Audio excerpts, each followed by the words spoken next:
Hola, me llamo Manuel Edgardo Núñez Redondo, soy del grupo PIT 51 y bueno, pues vamos a exponer, esta es mi recuperación, bueno, mi extra, más bien que nada, de la unidad 1 y hoy nos tocó exponer acerca de estos ciertos temas que vamos a definir los conceptos de comunicación. Vamos a responder una pregunta que es ¿qué función debe cumplir un emisor en la comunicación principalmente? Todo esto es en base a la comunicación. Y también vamos a explicar los 5 niveles de la comunicación, por supuesto, que es intrapersonal, interpersonal, organizacional, masiva y me falta uno que es la grupal, por cierto. Vamos a hablar solo dos ejemplos de estos, así breves para que se pueda entender. Conceptos de oír y escuchar, también. En qué caso escuchamos, mencionar las barreras de comunicación, muy importante las barreras o las dificultades que puede haber en una comunicación. Y también vamos a dar dos ejemplos de estos. Voy a enderezar. ¿Empezamos? Ok, sigamos. Ahí está, enfocamos, sigamos. Bueno, definamos el concepto de comunicación. Principalmente en la comunicación hay dos o más personas. Es un proceso, se intercambia información, datos. Puede ser, por ejemplo, cuando hablas con personas de otros países, suele pasar mucho que se intercambian culturas, costumbres, gracias a la comunicación. Hay inquietudes también y pues también muchas ideas. Y aquí les puse una breve información. Pues principalmente es decisión consciente intercambiar información o entre dos o más participantes, con el fin de transmitir o recibir información, opiniones distintas, como les estaba contando. Puede ser cuando hablas con otra gente de otro país, ahí es una comunicación. Y pues puede ser que todo eso se hace al idioma inglés, se puede lograr. Y ahí con ese idioma pues se comunican con clientes de otras partes, se cambian culturas y se conocen nuevas cosas. Bueno, como les decía, la pregunta es ¿qué funciones debe cumplir el emisor en la comunicación? Bueno, pues principalmente un emisor debe cumplir con poder dar un mensaje, o sea, tener una capacidad de poder transmitir ese mensaje, que el receptor lo pueda decodificar, pueda saber qué me está diciendo este chavo, qué quiere saber, y saber más que nada, tener esa capacidad de poder transmitir un mensaje y que ese mensaje sea entendido por el receptor.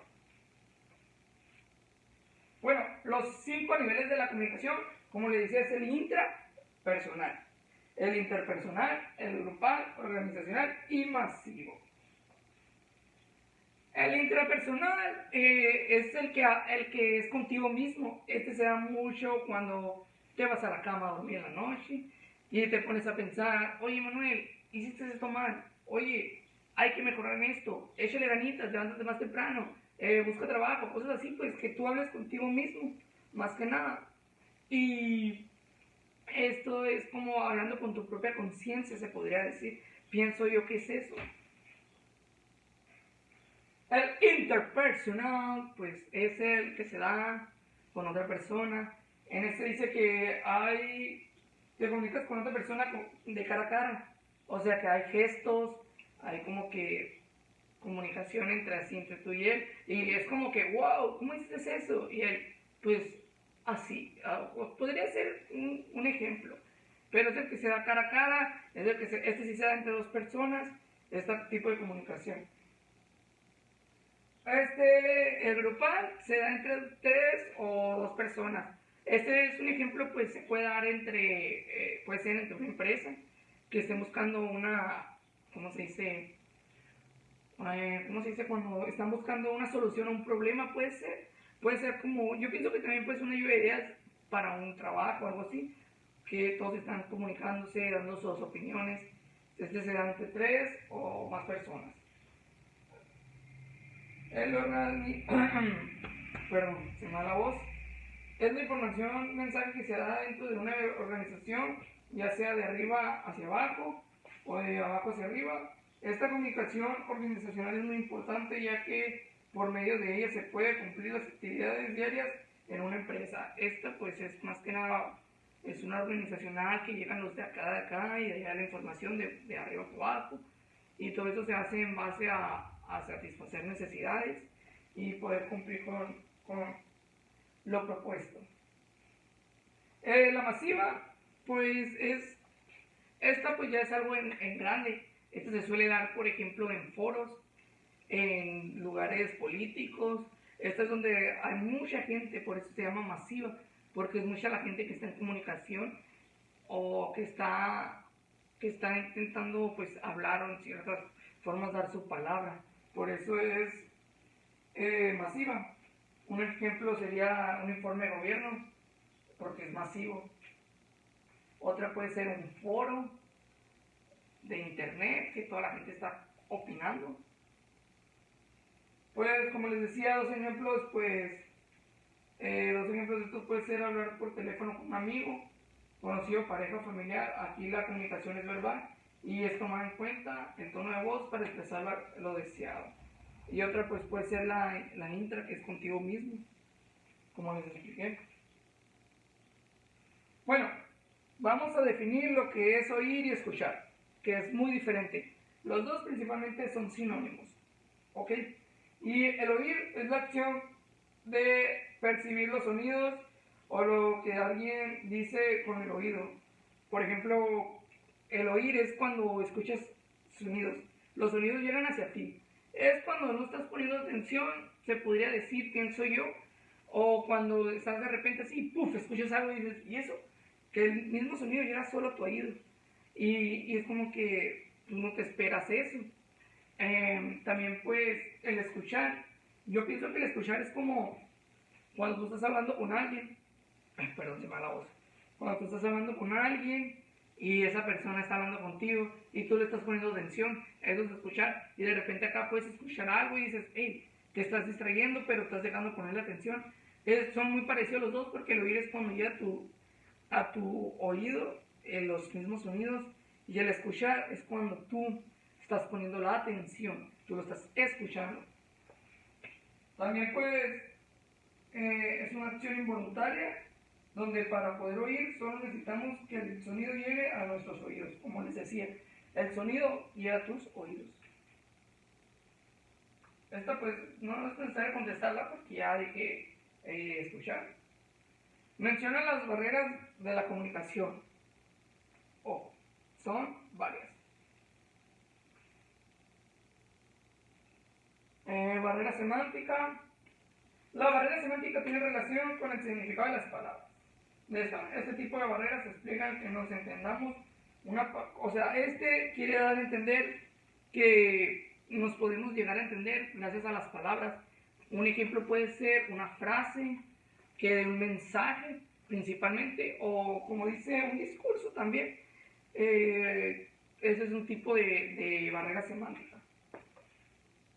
Una barrera psicológica puede ser emocionalmente, todo lo que tiene que ver con psicológico, que pueda, ¿cómo se diría? Pueda una barrera, o sea, que te pueda detener en la comunicación por tus emociones. También puede ser si estás tú andas psicológicamente alterado y no pones atención. Ese es un ejemplo. Esta es una barrera fisiológica. La barrera fisiológica es gracias a problemas fisiológicos del ser humano.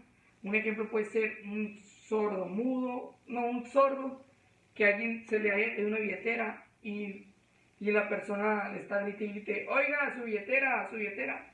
Y esta persona no se da cuenta porque es sorda. O un ciego, que hay mensajes en las paredes o señalamientos y él no pueda darse cuenta porque no ve. Esas son barreras fisiológicas, que por problemas fisiológicos no podamos darnos cuenta o tener estas comunicaciones, y pues son las barreras, pues. Las barreras físicas, pues, más que nada todo lo que te pasa al momento de hablar, como puede ser tu fluidez, esto puede ser una barrera física, o que pase algo y te distraigas, todo lo que tiene que ver físicamente contigo, yo pienso que es físicamente, o sea, cosas que te pueden distraer, cosas así, pero contigo mismo, por ejemplo, puede ser la fluidez o a no hablar claramente. Las barreras administrativas son las que tienen que ver con los canales a través de los cuales se transmiten el mensaje con un proceso comunicativo, así como las estructuras organizacionales o la planificación en un acto comunicativo. Ok. Y pues como les decía, el ejemplo pues de ahora el paso 7 es los ejemplificar, hablar dos ejemplos de estas barreras. Una fisiológica, pues como les decía, lo del hombre ciego y que se le cae la billetera y el señor se la quiere dar y no escucha por problemas fisiológicos. Y psicológico, pues como les decía, puede ser lo de la persona borracha y que anda psicológicamente alterado y esto le puede afectar en su momento de hablar y tener una buena comunicación. Bueno, mi conclusión es que es muy importante tener en cuenta lo de la comunicación. Hoy en día todo es comunicación, todo se usa la comunicación, es muy importante, la usamos día a día, la usas para hablar con tu mamá, con tu papá, en la escuela, con tus amigos, es lo más importante que hoy en día se podría decir, porque sin comunicación no llegamos a nada, no hacemos nada, hasta contigo mismo hay comunicación y es muy importante tener en cuenta los tipos de comunicaciones que hay, cómo ser un buen emisor, cómo recibir, volver, todo eso que hemos visto hoy todos los días lo vivimos principalmente, son como las matemáticas, pero, o sea, no tan así, pero esto es más como que fluidez. Todo esto tiene que ver con el hablar, con nuestro lenguaje. Y también obvio hay barreras que pueden influir, como les decía, lo de una vez me pasó que yo pues ayudé a un ciego